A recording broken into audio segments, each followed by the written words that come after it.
All right. Hey, everybody. Welcome. This is the Real Estate Investing Mastery Podcast. And we're coming at you live right now on YouTube and Facebook and Periscope. Believe it or not, Kent, we will see some Periscope comments in here. I was about to say, I didn't even know. I thought you were going to say, believe it or not, Kent, Periscope is still alive. There are people from Periscope here. But we're also we're going to be replaying this to the best podcast in the world, to the best listeners of any podcast in the world, the Real Estate Investing Mastery Podcast. Hello, everybody. I'm glad you're here. We're in for a special treat today. We got Kent Clothier, the king of real estate investing systems. And I just lost Kent, too. I don't know what happened, but he will be back. I'll give him a second to come back. But glad you guys are here. This is the Real Estate Investing Mastery Podcast. Here he is. He's back. Well, I don't know what happened. Something happened, but I'm back. Okay. All right, cool.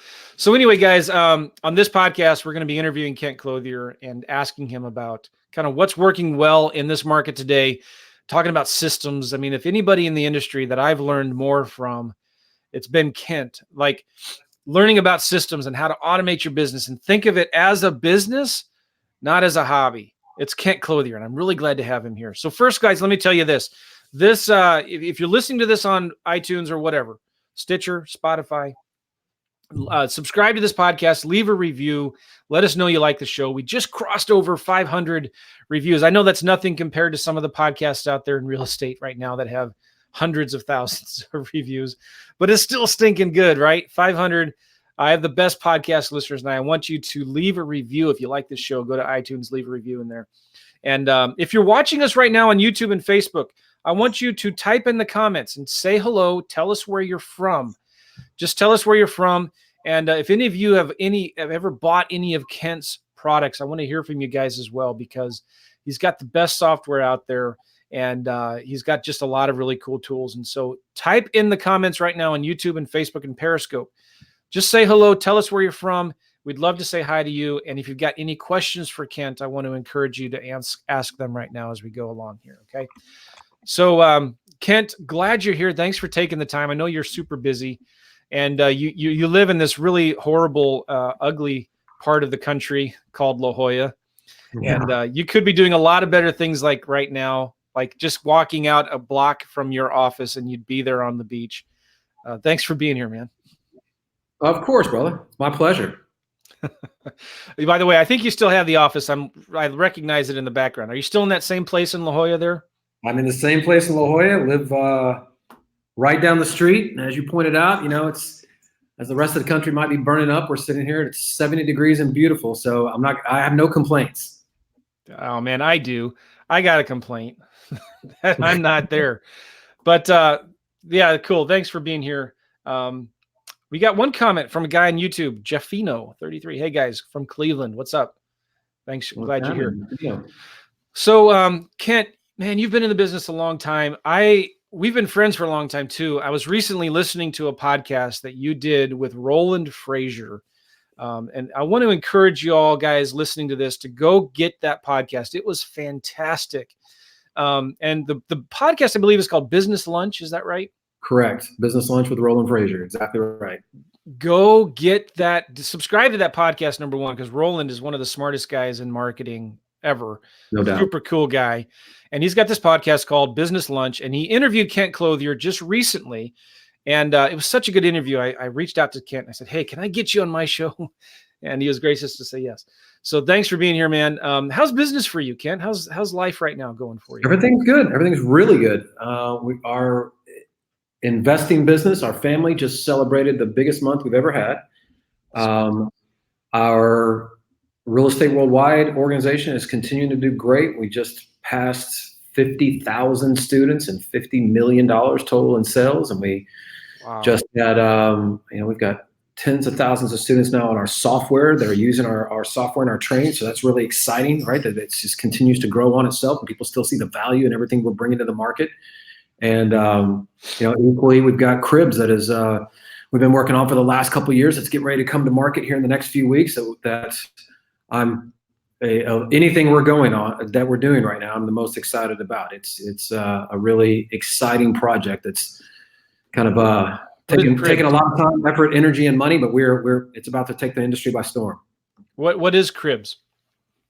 Cribs is a platform where we are effectively connecting buyers and sellers right online, where they can basically transact and do a deal, where a direct seller can put their property on the site. We have cash buyers that are waiting to buy them. And that entire transaction, can take as little as 48 hours for somebody to have a signed contract on their deal, open escrow, and close in 7 days, all from their iPhone app, their Android app, their web application, whatever they want. And it costs the seller nothing, right? And so in a world today where sellers are very accustomed to going out and believing that they can sell a house for $200,000 only to find out that there's a 6% commission and they're going to have to discount it another 9%. And they've got all these baked in costs that they kind of went into and had no idea were around there. It's kind of refreshing that they can go into a situation like this and get exactly what it says on the contract, get it delivered right to them in a check. So we're really excited about it.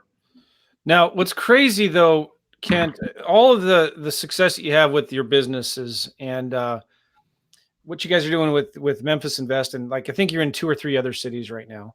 7. 7. 7 cities.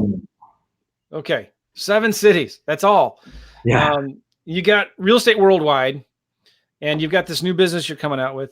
And I've been to your office. Do you even have an assistant in your office right now, Kent? No. You're just by yourself, right? My wife is in the other room, and when we get done here, we're about to have lunch together. All right. So I've spent a couple of days in your office a few years ago, and I was so blown away. How do you do this, Kent? How do you run these multiple businesses, but still stay chill?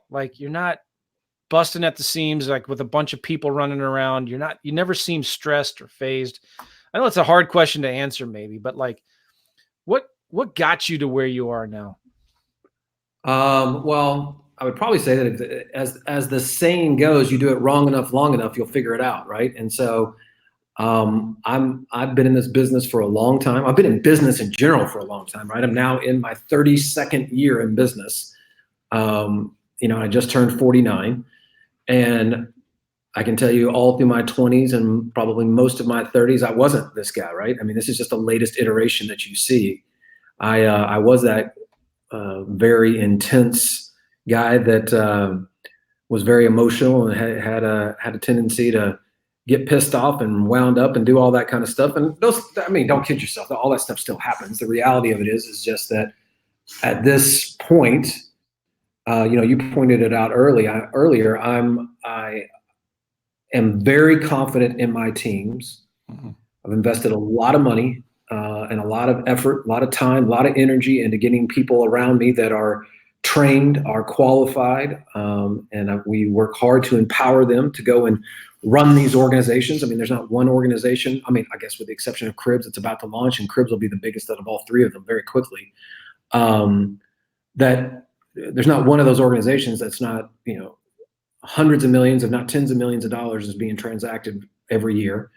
But that's, I get the privilege of sitting at the top, and I get the privilege of being instrumental in getting it going and building it. But the reality of it is my day to day is probably largely spent on moving pieces on the chessboard, if you will, right? Kind of being very strategic, doing stuff like this, making sure that our brand is still out there, and that people, we're still providing relevant information in the market, that people find value in what we're doing, that we're kind of putting our customers first. I mean, I'm the biggest brand ambassador that I can be for all of our brands. That's my role now, and as well as CEO. But again, that is anything you see today, any success you see or gets projected on me is clearly a reflection of the team that I've surrounded myself with, 100%. Yeah. One of the things you talked about, and again, I want to encourage you guys, you got to go listen to that podcast. It's called Business Lunch with Roland Frazier. He interviewed Kent, and you dive deep into your whole story and your history and how you got to where you are. And I thought it was fascinating because you took a lot of hard knocks, man. You made a lot of mistakes, and you admit it. And it was funny, and I could relate to a lot of it too. But it was very it was very Roger, great shirt, Kent. Roddy just put this. So if you all listening to this on a podcast, Kent has a shirt that says "Average sucks." I love that. I want to get a T-shirt that says "unemployable" on it, but my wife won't. Yeah, right. She'll be too embarrassed by it. But anyway, so it was a great hearing your story. One of the things you talked about I thought was really interesting was you talked about the importance of partners. Like sometimes partnerships get a bad rap, but in the right context, they actually can work. And you sometimes partner with people on some of your projects and some of your businesses. What do you do? What do you look for in somebody that you're going to work closely with like that? Well, nowadays we're looking for partners. I'm looking for partners that we have massive leverage points with each other, and meaning that 1 and 1 does not equal 2, right? 1 + 1 equals 250. That we can see that through our efforts and through what we're both bringing to the table, or multiple partners are bringing to the table, that we will get to our outcome exponentially faster and create more value. As you clearly know, I'm a huge proponent of time. And I believe that being irresponsible or reckless with time, or taking time for granted, is probably the single biggest sin you can commit. And so for me, what I've learned to appreciate is that, there is no nobility at all in going slow. There is no nobility in going broke slowly.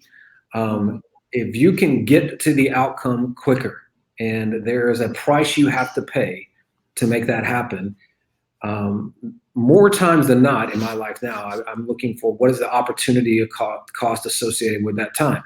If I can get, Cribs, quite frankly, should be a company that it should take us 10 years to get to where it will be in 2.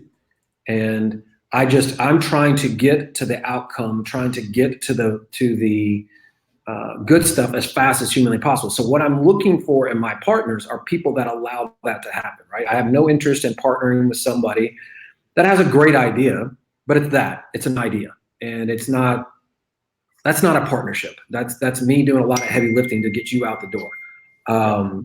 What I'm looking for is, all right, you have a really good product, you have a really good service, and maybe you need an audience, or maybe you need marketing help, or vice versa, right? I have a good product, good service, but it's not in other channels that you can help us get access to.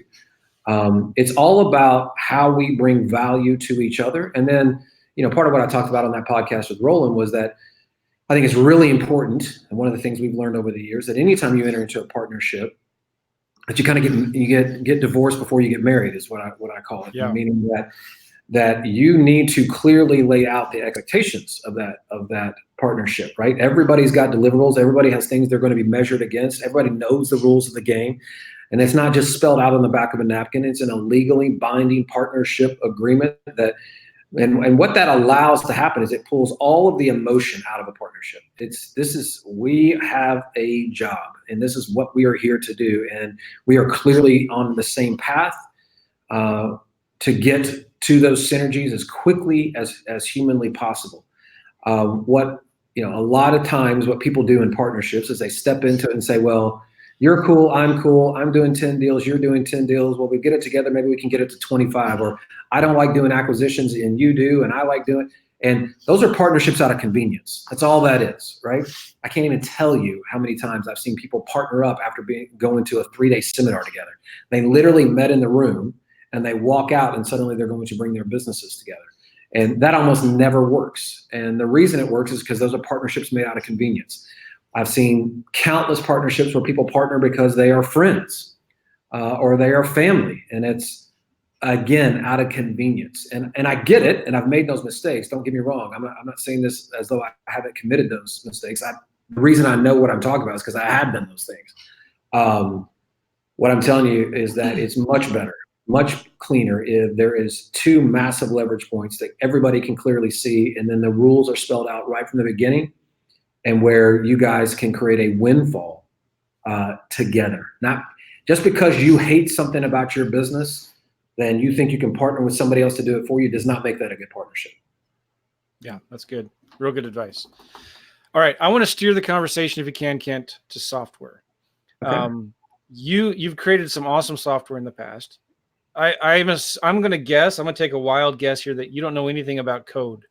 Like you don't know how to write any programming. If my kid's lives depended on it, I couldn't write code. Okay. I'd quickly figure it out, but I can't do it today. Right. Okay. So there's a lot of people listening to this, and this is a real estate podcast, right? But like, there's a lot of people out there that've got some great ideas up there in their noggin. What would make a great software? And they're thinking, like, how on earth would I want to make my business easier. I wanted to make it more streamlined and efficient. Like how, and they're even thinking maybe multiple streams of income, or they're thinking like, maybe if I can create this software that does this. What kind of advice would you give to somebody that's got something up here in their head that they think might make a great software? Maybe you should talk them out of it too. Like, I don't know. Like, what would you say to somebody? Honestly, that would be the very first thing I would do, because I get approached like this all the time, right? Is that okay? In our boardroom mastermind, we have a lot of really very, very talented people that play at a very high level. And just because, here's the romanticized version. Think of it like this. It's the best analogy I can give you. Your audience and my audience, a lot of real estate professionals. And when we see these home improvement shows on television, right, whether it's Fixer Upper or Flip and Flop, whatever it is, right, and we see them basically buy and rehab and flip a house in 22 minutes, and everybody makes money. And so that's a very romanticized version of what's going on. Just because they make it look easy on there, and it only took 22 minutes, and you were able to go take a bathroom break in the middle of it, none of that represents reality. Right? You and I both know, we've both done our fair share of real estate transactions. This is a messy business, and business in general is messy. And so just because somebody makes software look easy doesn't make it easy. And ask me how I know, right? Yeah. I've been in the software business now for 11 years, 12 years. And we own a very large software company that provides services to thousands, tens of thousands of investors from all over the country. And just because we've been able to now in this iteration make it look easy does not make it look, it is just simply not. If you're trying to get into it, here's the easiest way I would tell somebody to go down that process is, number one, you have to have a clear process. Get a whiteboard out and down to the gnat's eyelash. Step by step by step by step of what that software is going to do. When it goes to that. If this goes here. A conceptualized process map, right? Effectively, if you were trying to teach somebody this business, which will be step 2, you're going to teach a programmer to effectively build something, and they don't come from the real estate space. And so you have to be able to give them a very clear roadmap. This screen, this function, if this, then that, all the rules, all the way down. And if you're not prepared to do that, then you're not prepared. And it's that simple. Run away. Yeah. And so in that, once you actually have that, then you can go and fairly simply, you can go, whether it's on Upwork or other places, you can find PHP programmers that will take a look at your idea, take a look at your design, and begin mocking up and getting a scope of work together. And then you can have some idea of what that might look like, but you're still not in the software business, right? You are still just trying to automate your process. And that's a key component I forgot. Your whole goal here should not be to go into the software business. Your whole goal should be to create a software that makes your business easier. Automate a process inside of your own business first. Make it easy for you to transact. Whatever that challenge that you're having, solve the problem.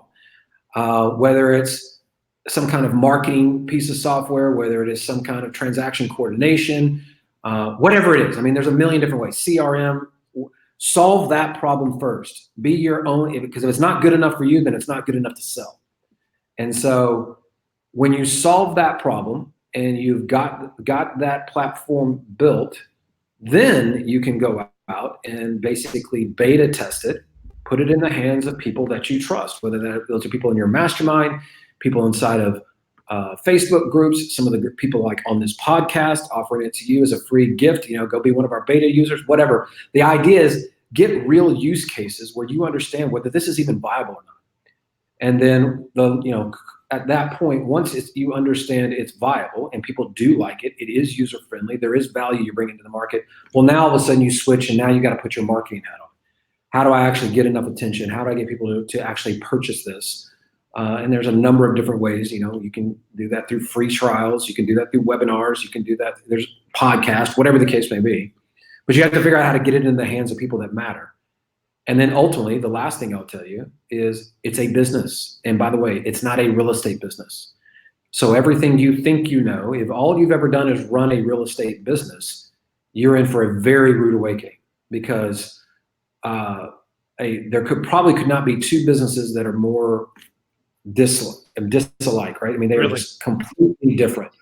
A real estate business is obviously operating at very high dollar amounts, sales figures, revenue numbers, few amount of transactions, a lot of volume. I mean, few amount of transactions, big revenue. This is tons of transactions, tons of customers, tons of customer support, and very little revenue per client. And so my whole, again, that's a long way of saying is it's a lot more than just having a good idea and deciding, hey, I could do this. I would argue it's the equivalent of, and we've all seen this happen. Somebody goes out there and convinces themselves, God, man, my husband or my wife makes the best chili on the planet. I mean, it's a family recipe and we're going to go open a restaurant. And they go and do it, and they invest all their time, effort, energy, money, blood, sweat, tears. They look up, and in 4 months, they're out of business. Because just because you got a good chili recipe doesn't mean you got a business. And this is the same thing, baby. I mean, that's all it is. Yeah. It's like McDonald's, right? Their hamburgers are the worst ever made in the history of hamburgers, but they still make money because it's a business. I guess, one of the things I do know some people that have software, and I thought about doing it myself a couple, 3 years ago. I had some ideas and I was all excited. I even bought this course on how to create your own software business.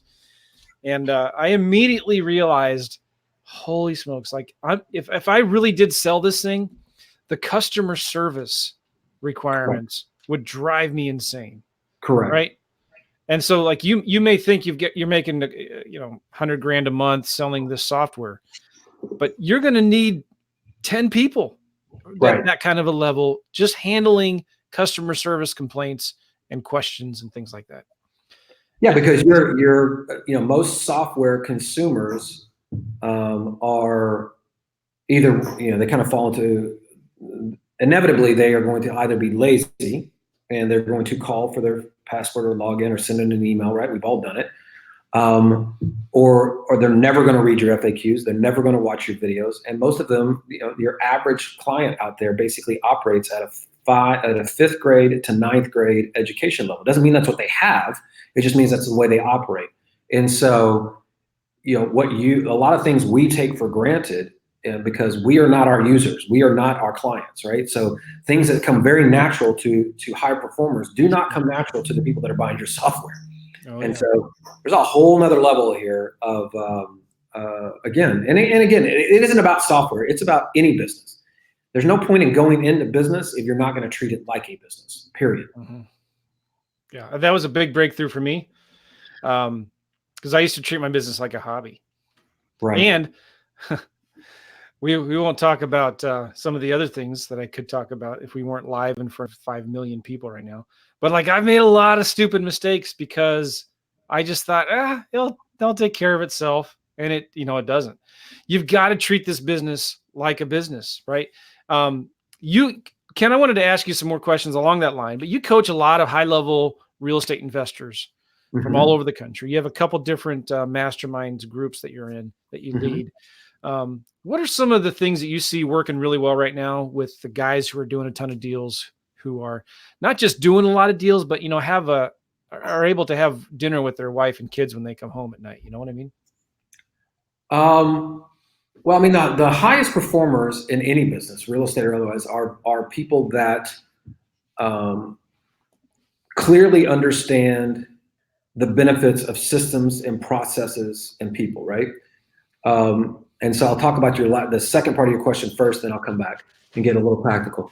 But you have to realize and the big epiphany for most people in the way they kind of break through and become the high achiever is that you have to have that realization is that most people out there watching this that are in the real estate space out there today, they don't own a business. And it's a really easy test. It's just leave. Just walk away for a month, walk away for 2 months. Don't tell anybody that you're going to go. And then come back. And when you get back, if the doors are still open, you might have a business. But if the doors are still open and there's more money in your bank account than when you left, you definitely have a business. But anything short of that, your ass owns a job.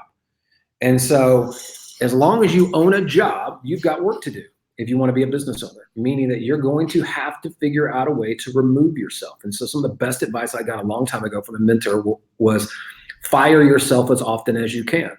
And it becomes a game, right? If you want to have any kind of life, which that's what we all want. We all got into this business for freedom.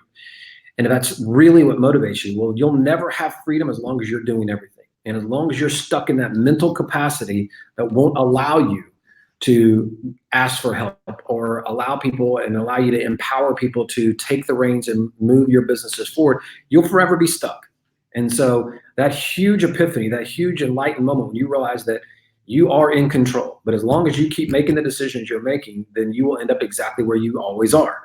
And so you have to make different decisions and turn it into a business. You have to put people in place. You have to empower those people.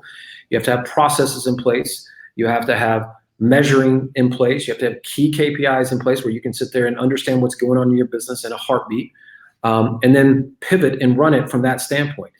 When you do that, freedom is created. Not complete freedom, but I tell people all the time that this business is not about anything but creating options, right? Most people that are watching this or listening to this, they don't have the option of not going into work today. Well, the moment you have options, then you're winning. Whether I show up or not, I still get paid. Whether I show up or not, the same amount of money is going to go in the account. Whether I show up or not, this business is going to continue to grow. Those are options. Those are what the things you're trying to create. And so when you have options, then comes that freedom, like I was saying, and then you can have kind of a lot more balance. You want to go to your kid's soccer game, or you want to go on vacation for a couple months with your kids, or you want to coach your kid's football team, or whatever it is that's got, if you want to go away on a trip for charity and take care of a mission trip, whatever it is, right? Whatever really gets you going. Life is meant for those things. It's not meant to be stuck in the grind, day in and day out. And so I think that's part of it, is you got to be on a mission to create options for yourself, which is only created through, again, the things I've already outlined. Now, with that said, those are what the high achievers are realizing, right? Is that, and what we help people with all the time is basically getting out of their own way. They've gotten the money part figured out, but they haven't got the part figured out of how to actually create the freedom. So it's a pretty natural progression, because the same guy that gets you, the same person that you became to solve the money problem, that person literally has to die. And you have to go and evolve into another version of yourself, which is now kind of the business owner. And when you get up there, then you get to focus on cool stuff, right? Strategic stuff. You get the opportunity to try different things and create different opportunities. And so I can tell you that we see a lot of people that are continuing to have a great deal of success with cold calling. We see a lot of people from a marketing standpoint that are having a great deal of success. In fact, one of our partners kind of started pioneering this about 6 months ago, maybe 8 months ago, using the text platforms on your direct mail. Effectively, we've evolved into a world where people don't want to necessarily pick up the phone and call you, but by incorporating text and incorporating the text sequences, the engaging sequences that can happen right there on their iPhone or Android, where they believe they're actually talking to somebody, but it's basically a chat bot. That is extremely powerful right now, and conversions are exploding because of that. So instead of telling somebody to call you, hey, go text here and I've got a free offer for you. And when that engagement happens, it's effectively, think of it like it's almost like somebody is setting the appointment for you, but it's just a chat bot that you have set up for all of that to happen inside of a platform we use is called Textium. We see a lot of chat bots, speaking to that same thing, chat bots that are kind of taking over a lot of the conversational selling that's happening on Facebook. There is some very, very interesting things that are happening in the space right now that we think are continuing to help people with conversions. The bottom line is you know me, I'm a massive proponent of direct mail. I think it's still the single biggest way to create cash buyer leads, seller motivated seller leads, and vacant property leads. And I've poured a massive amount of my time, effort, and energy over the years into that because it's only worked just for the last 100 years, right? And so it will continue to work. There's a reason you continue to get the Bed Bath & Beyond 20% coupon in your mail every single month, is because that bitch just works over and over and over and over and over. And so I think that I have no reason to believe that will ever change. But I do think there's things that you can be doing to kind of help grease the gears with the clients and kind of make it more conversational and break them down a little bit where they're more open to. It feels a little less intrusive. Probably is the easiest way for me to say that. Yeah, that's good. I want to ask you about one of the things I was thinking about as you were talking is I would encourage people to check out some masterminds where there's other people in other industries, not just real estate, because that's one of the things you do in boardroom, right? Mm-hmm. You have people who aren't just in real estate. Correct. But it's important, and I'm in a couple of those masterminds myself where I'm learning business stuff, not just real estate stuff. And it makes me a better investor when I get to hang out with these people that are doing health and fitness or who are doing software. And you learn kind of typical business is business, no matter what you're doing, whether you're doing real estate or not. Right. Right. So the mastermind that you lead with the boardroom, and you're probably in some of your own groups, masterminds, but like, do you intentionally try to surround yourself with people in other industries to learn what they're doing and how they're doing it? Does that make sense? Oh, yeah, constantly. And whether I'm in masterminds or not, I mean, I'm constantly part of the reason why we do the big events that we do a couple of times a year is that it is an opportunity. I mean, I have a platform, right? So I get the opportunity to invite people in that have nothing to do with real estate. But it gives me a chance to meet them, engage them with them, and figure out if there's synergies with us and what can I learn from them. I mean, I've had just in this past year, we had Ed Milet come in, one of the top 50 richest people under 50, right? And has nothing to do with real estate, but he is an amazing speaker, an amazing man, and we've since become good friends at this point, right? And we had Tony Hawk at one of our last events. We've had Mikey Taylor. Billie Jean has become a good friend. Ryan Stewman, who is out there. Yeah. Los Silva, who's out there. I mean, Bedros Keuilian. I mean, there are Jesse Itzler. None of those people really have anything to do with real estate. I mean, Mikey does a little bit. But they're all people that I'm interested in learning from. I'm interested in being around, and whether I'm learning something that is applicable in business or if it's applicable in life. I mean, Bedros he's the CEO and founder of Fit Body Bootcamp, one of the fastest growing fitness franchises in the world. Los Silva has a very powerful company called SVG Marketing that basically handles all influencer marketing, all the people on Instagram, right? Kind of controlling that space a little bit, which is fascinating to me. I mean, Los and I have a supplement company that has kind of come out of that because of the health and fitness space, right? Tony Hawk, right? Tony Hawk has nothing to do with real estate, but he's gone out there and built a massive empire. I want to know. I want to learn. I want to hear from him. I want to understand. Roland Frazier, who is one of my business partners, has interest in so many different businesses and so many different industries. That is something I clearly learned from him, is that you just never know where you're going to pick up that piece of information. I mean, I can tell you clearly that there's a lot of things I've brought over into the real estate space that I learned somewhere else, right? And then people looking, I'm looked at as kind of for one reason or another, kind of a thought leader in the real estate investing space and kind of somebody that's always kind of out in front and kind of bringing new things to the market. And a lot of that has to do with that fact that you brought up, is that I'm always looking in other directions of what other people are doing in other places and how we can bring that back into our business. Yeah, that's excellent. Very good. Which kind of leads to my next question. What are some good books and podcasts that you're listening to right now, Kent? Or reading? Well, I for sure, my go-tos on podcast right now are, you mentioned Roland Frazier's Business Lunch. I also listen to Ed Milet's Max Out. I also listen to Lewis Howes' School of Greatness. I find Joe Rogan's podcast to be probably the best podcast that I listen to. And the reason why is one minute I'm laughing at one guest, but the next minute I'm learning something that is just completely fascinating to me, right? In kind of a Renaissance man kind of way. Like I'm learning something that in no other way would I learn it, right? And so I really am intrigued by that.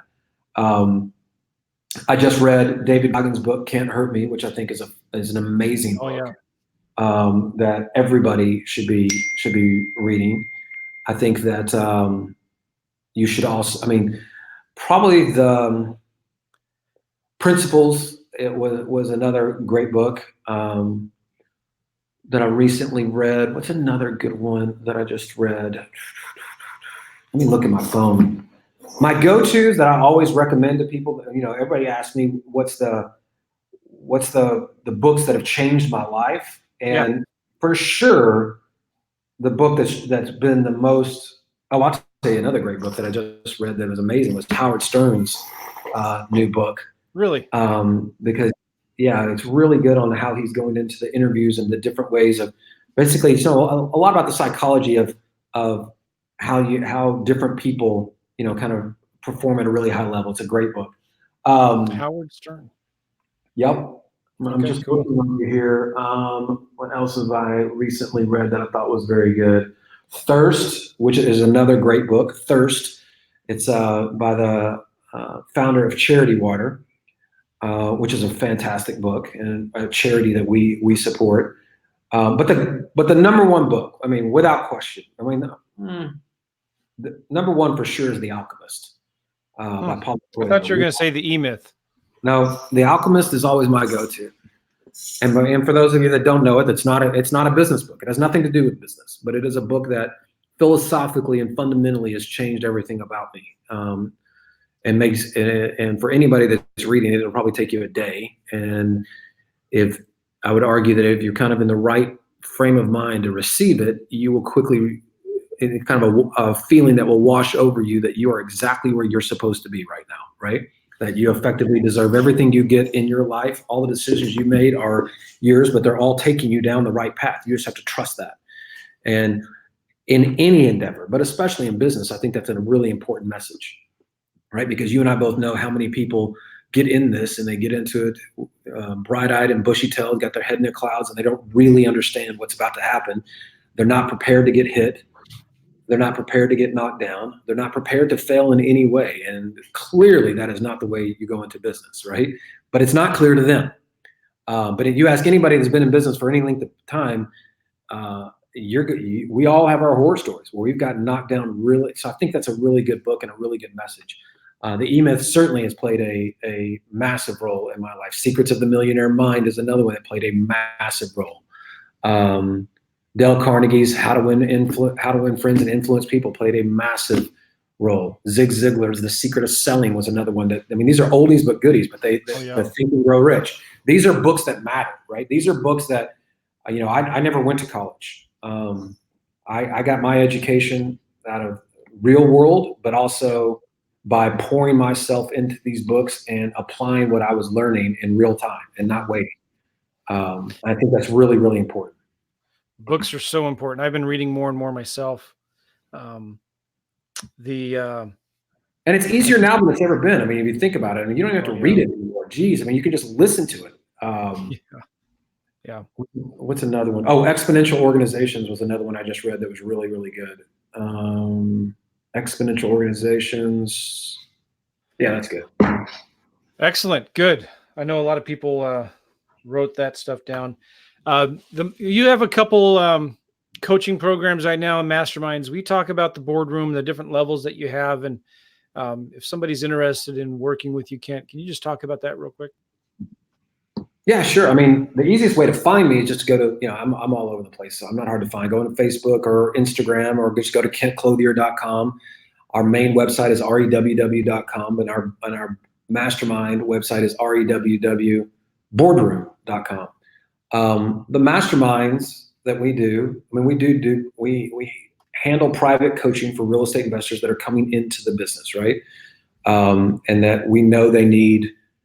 I view coaching as a couple different ways. Masterminds is not coaching. Coaching is, I go to the gym every day and have for the last 25 years, right?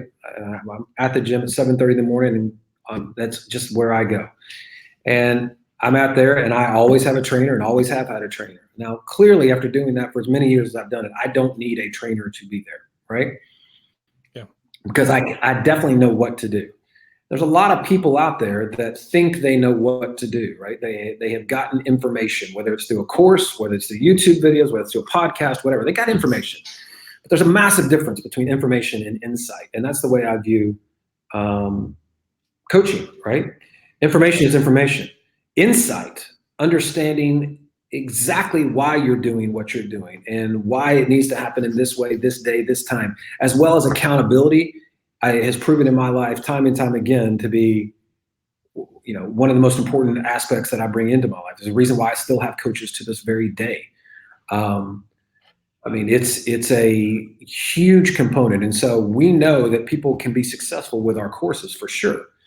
But when you couple that with somebody that's willing to hold you accountable, willing to get on the phone with you, willing to push you further than you know how to be pushed today, willing to make sure that what you're doing, the activities that you are engaging in are actually productive, that insight from somebody who's done hundreds and hundreds of deals, as you and I both clearly know, is very, very valuable, right? I mean, I've said this, used this example with my wife in the past, but I'm sure that when my Tesla breaks down, I can go look up in an owner's manual and go figure out a way to tinker up under there and pull that sucker apart and figure out how to get something, and maybe save a few bucks.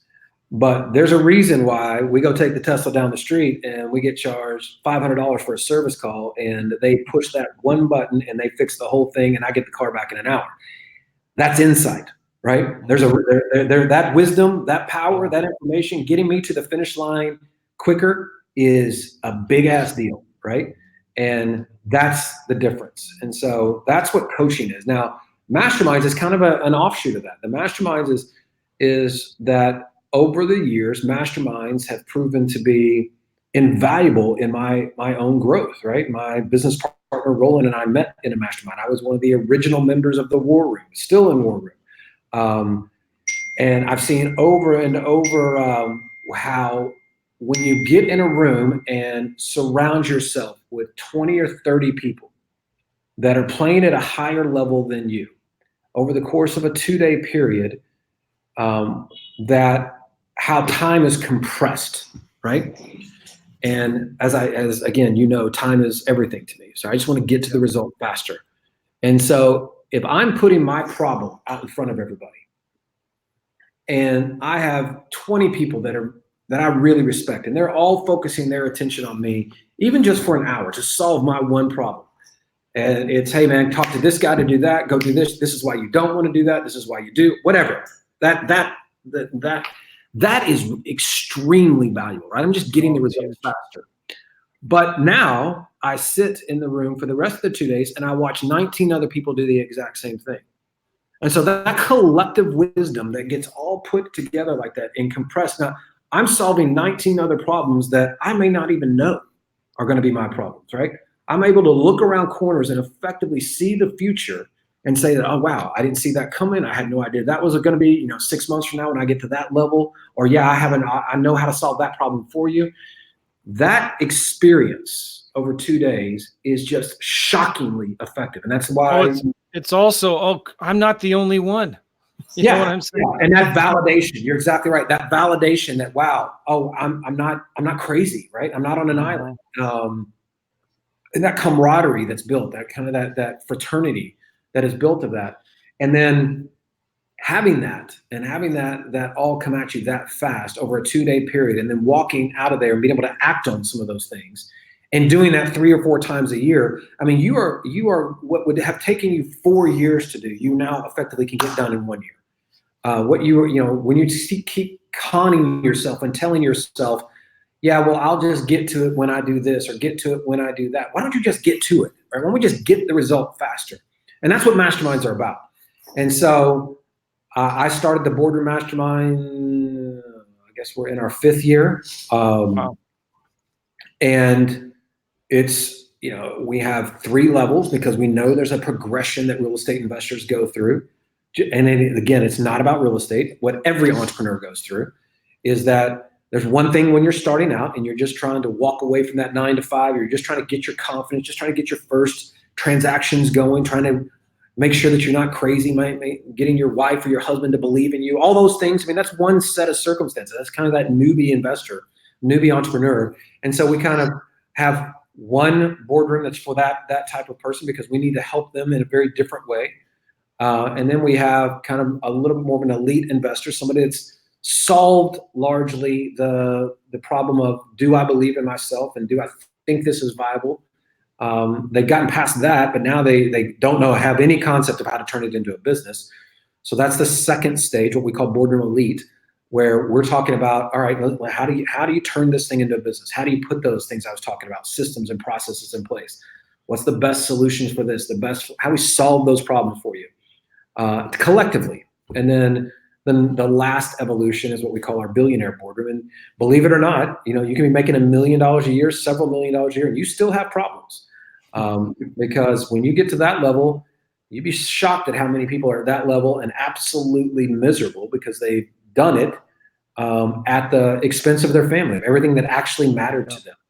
And so now it's about, okay, how do we get this in a place to where the business is serving you and you're not serving the business? And so those are the natural evolutionary stages. And I mean, they're clearly spelled out in the E-Myth as well, right? Going from the technician to the manager to the entrepreneur, right? And that's what we're doing here. Yeah. And we built that and designed it to make sure that every step of the way, as you're moving through, you're being surrounded by people that are moving through with you. And it's been very, very fruitful for the people that have been there. I'm very proud of all the connections that people have made. A lot of the people that you see now, some of the rising stars in this industry today, they came either directly or indirectly right out of boardroom. I mean, they may have only been there for a year, but they may have been there for 4 years. But they were definitely a part of it, and we were definitely a part of their journey. And I'm really, really proud of that. I like your tagline: "Proximity is power." You are a product of the people you surround yourself with, whether you like it or not. I promise you, if you're sitting at the table and you look around and you see 5 douchebags, you're number 6. That's good. All right, Danny is saying here, hey guys, glad I caught this. Thank you, Danny. Glad you're here. Danny, glad you're here, buddy. Cool. So we're out of time. We're almost at an hour here, Kent. So how can people get information about the boardroom? What's the best way? You go to rewwboardroom.com. It's a real, and I think you can even go to the boardroommastermind.com. Go to either one of those sites. You'll see them there. Explains a little bit about what's going on. And if you feel like it's something that you want to explore, just go right into it, fill it out. We jump on a call with you. It is not a pay-to-play situation, right? We have a very strict guidelines. We want to make sure that we are a good fit for you, and equally you're a good fit for us, right? This is not a take situation. This is a give and take. So everybody that's coming in there is bringing value and receiving value. So yeah, you're going to have to get on the phone with me. You're going to have to get on the phone with a couple other members. We want to make sure that we're letting somebody into the cool kids club. We want to make sure we're bringing in the cool kids. Yeah, that's good. Really good. All right. Getting a lot of comments now, finally. Become Debt-Free Online Academy. Outstanding. So good. Thanks so much for your time, Kent. Again, I want to encourage you guys, if you want to learn more about Kent, there's a much better podcast that he did with Roland Frazier it's called the Business Lunch Podcast. I want to encourage you guys to go look for the Business Lunch Podcast. It's Roland Frazier. He interviewed Kent Clothier and really dive deep into his personal story and his history of how he got to where he is here. I would encourage you guys to go listen to that. And then go check out REWW Boardroom. I know a lot of those guys in there. I'm looking at the pictures here and the interviews that you did. This looks like a fantastic group of guys. I want to encourage everybody, if I can, Joe, real quick. Everybody also be on the lookout over the course of the next few months. Yeah. Cribs.com. It's coming, baby. We have been working hard at this. We have a lot of, like I said, millions of dollars, tens of thousands of hours in this, and it's about to take the industry by storm. So be ready. When it comes, it's going to change. It's going to change your market very, very quickly. And everybody that's listening to this can be a part of it. Is it Cribs with a 1B or 2B? KRIBBZ.com. KRIBBZ.com. Cool. All right. Looking forward to that. And I'm sure you guys will be hearing more about it too as it comes out from Kent. So, hey, thanks again, Kent. Hope you enjoy your late lunch, early dinner with your wife. You got it, man. And I hope it rains today in La Jolla. I hope that it's really cold and it is miserable over there. Okay. You can hope as much as you want. I don't think that's happening. All right, man. We'll see you. See you guys. Bye-bye.